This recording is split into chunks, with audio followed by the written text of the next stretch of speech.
I almost just fired my very best friend. When I woke up this morning, this was definitely not on my bingo card because this has been my best friend for the past couple of years, and he's my best friend in my business and best friend outside of it. Basically, he's an employee for me, but he's pretty much the highest guy you possibly can be just as a normal employee. But I trust him with a lot of other stuff, and I give him more tasks than some of my others. So we had a really good relationship. Like, I've known him for a long time.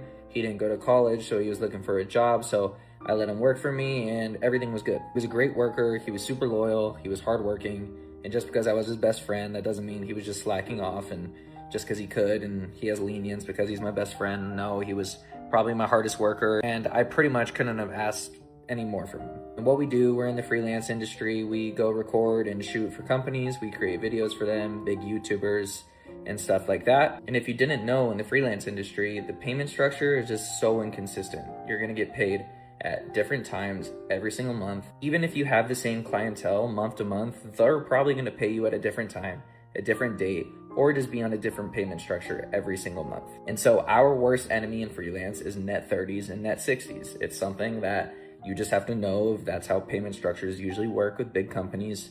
They set net 30 and net 60s to give them the time to pay you when they want, and it kind of hurts you on the back end. But before getting into this industry, I knew that that was going to be a thing, and so I always had to have some pot of cash to be left over, and that wasn't going to be a big deal to me because I knew the money was eventually going to come in. So if I had stuff to rely on and had stuff in my bank account to last the amount of time until those big companies would pay me, I was going to be fine. And for the past 6 months, I thought everyone else knew that as well. It was something you just didn't really have to talk about. You didn't really have to explain it in the employment process because usually when you're a freelancer, you know that that's probably going to be the reality. Well, that is certainly what I thought. So my best friend, who I was talking about at the beginning of the video, called me this morning and we had a Zoom call, and I was like, okay, why aren't you just calling me? Like, Zoom call is a little serious. And he wanted to put in his 2 weeks and wanted to let me know that he was going to be done. And right away I was like, dude, what the heck? Like, you just dropped a bomb on me. I haven't heard anything about this. What do you mean you're just going to drop the job? And he was like, yeah, dude, like, you're 2 weeks late to paying me.